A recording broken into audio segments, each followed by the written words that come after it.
Really, really proud of our guys, especially the way that we came out in the first half. Got a special teams touchdown, got some big stops by our defense. Offense started clicking there towards the end of the first quarter and second quarter, and then obviously when your first two quarterbacks go down, it's very difficult to play offense. We've got to find a way to run the football, but that's obviously the strength of their defense. That's a defense. Hats off to Coach Fritz and especially their defense. That's a defense that's ranked, I think, in the top 30, top 25 in a lot of defensive categories. I think they're fourth in the country in takeaways.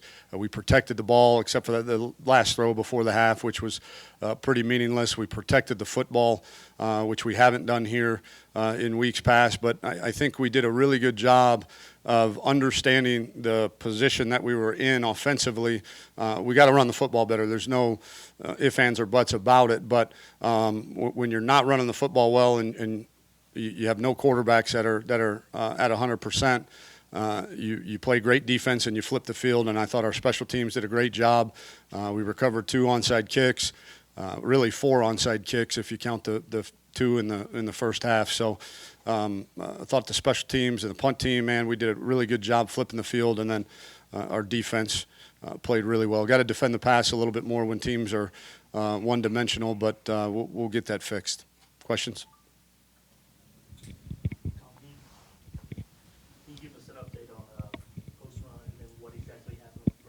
I don't have an update on Postma other than it looked like either a wrist or a forearm. They took him in for X-rays and haven't had a chance to talk to the training staff.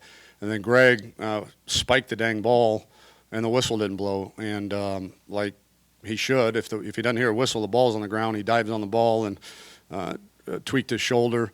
Wasn't 100%. We were thinking about maybe trying him in the start of the second half, but thought that a less than probably 75% Greg Ward is not going to be ideal for our offense. And so Kyle went in, and obviously he got banged up, and Greg had to go in.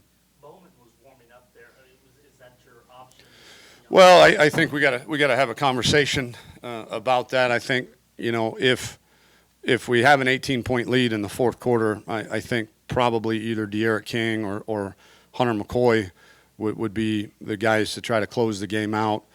But if we need somebody from no, I mean that was just just in case, because I think right now, the third guy to go in would be De'Aaron, just because he hasn't, he's used his year of eligibility already, and he gets some reps at quarterback. Obviously, we're going to have to get him some more this week. With Greg being such a gamer, Tom, do you have to tell him, hey, relax, you got an 18-point lead? Do you have to tell him to dial it back a little bit when he came back in? Well, yeah. I mean, all you'd say is just protect yourself. I don't know, dial it back is the right word. Just make sure we're being smart with your body and protecting yourself, because we can't lose you. Over here, Coach. What were your thoughts on Bowser's performance in his first game back from surgery? Oh, I thought it was great. It was great. We needed him. What do you have? 11 tackles, 2 sacks, something like that. Played fantastic. He's a little worn out. Obviously, game shape is different than just jogging around and trying to stay in shape. So it was good for him to get those meaningful reps, and I expect him to be even better because of it next week. Tom, what were your thoughts on the punting game? It seemed like that really played a pivotal role today. Yeah, pivotal. 11 punts, 45-yard average, something like that, and 6 inside the 20. When you're not playing great offense, but you're playing good defense, the key is to continue to flip the field. And, we got good field position because we had some fourth down stops and some onside kick recoveries. Didn't do much there, obviously, with the ball offensively, but when that happens, you need your punt team to show up, and they certainly did. They were bringing a ton of pressure, too, a ton of pressure.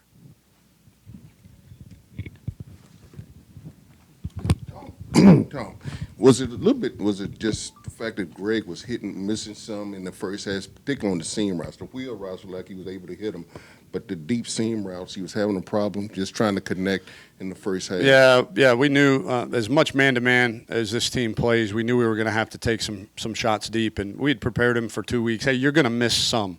You're not going to connect on every deep shot, but when you do, they're big plays. But we didn't connect on enough of them, in my opinion. You know, we've got big receivers that can adjust to the football and got really good hands, and so now they don't have elite speed. So the thing you got to do is give those guys a chance to make a play on the football, and I think this is a good learning experience for Greg. I think he was pretty amped up, and he overthrew a few of those in the first half that you'd like, you know, especially with the kind of receivers that we have, be able to kind of put it near their body and let them go fight for the football. Tom, can you expound a little bit more on the defense? Second, third, fourth quarter, I believe you forced 8 straight punts, just the way they kept on attacking.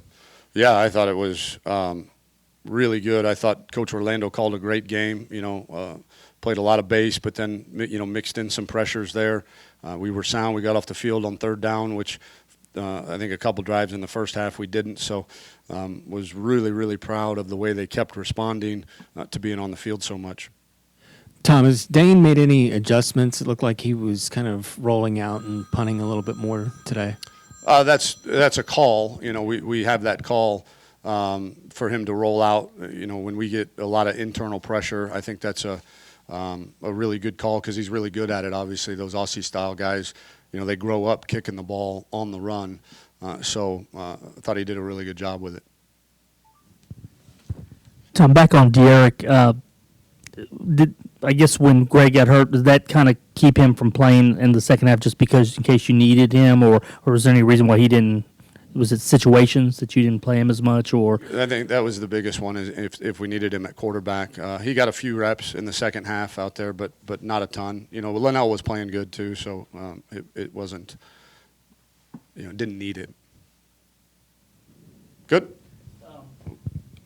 Nope. Not to give you a breather, but you get to celebrate this one. Then you have a really big one Thursday. Just any initial thoughts on what you've been able to see or maybe catch on Lamar Jackson? He's the best player in college football. That is, you know, pretty undisputed right now. So we'll have our hands full with him, and you know they play really good defense too. So it'll be a big time challenge for us, but one that I know our guys are very, very excited to take part in. I told our guys normally we have a 24-hour rule on celebrating, but right now it's when you put your head down on the pillow, you know, go celebrate it with your friends and family tonight.